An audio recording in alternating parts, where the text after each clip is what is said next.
But today I want to talk a bit more about procurement. Procurement, as we know, is a very tedious subject, buying stuff. What I particularly want to talk about is procurement of IT systems. So before we talked about buying business computers and not home grade computers, but today I want to focus on software, because what I found is a lot of business owners, a lot of business leaders, they spend a lot of time figuring out what software they should be using, and there's really great ways to shortcut that process. So I'm going to share a few of them with you. Ask your competitors. This is the simplest, easiest solution for businesses that are like yours, ideally a long way away, that aren't going to be competing in the same geographic area maybe. See what they use. Speak to the team, find what works well, what doesn't work well.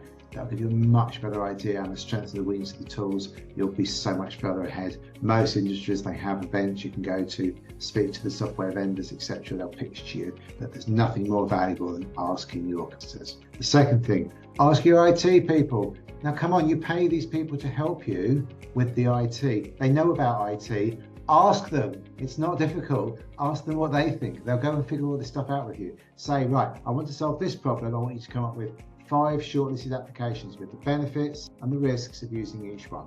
They'll quite happily go away and do that and come back. It doesn't mean they've got the right solution, but it'll take you a long way down the path. The worst thing to do is panic buy something or buy shiny because somebody's told you it will make the tea and do everything. So ask your competitors, ask your IT people.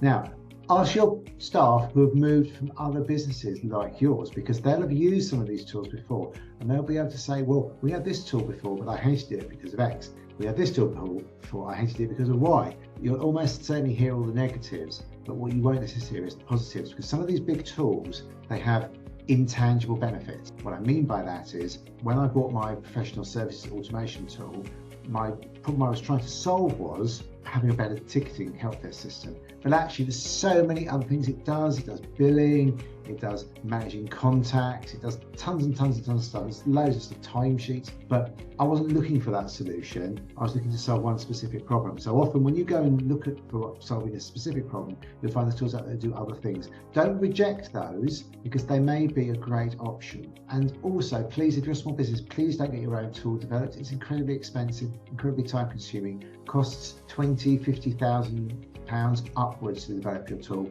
It's not worth doing. Do it in Excel till you figure it out, and then you can buy something that replicates the tool.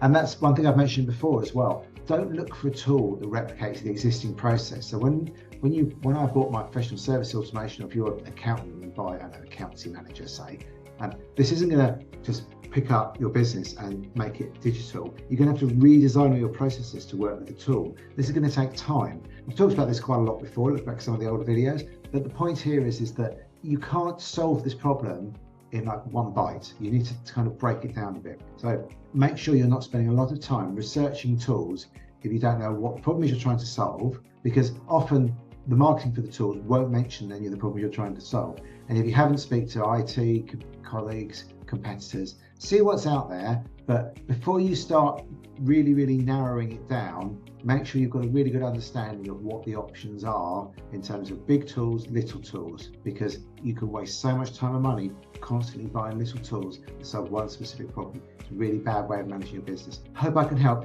This is the sort of stuff I get involved with, conversations I get on all the day. So please do reach out to me if you've got a specific case you'd like to know more about, because I worked for lots of different industries and almost certainly I'll have played with some of these tools.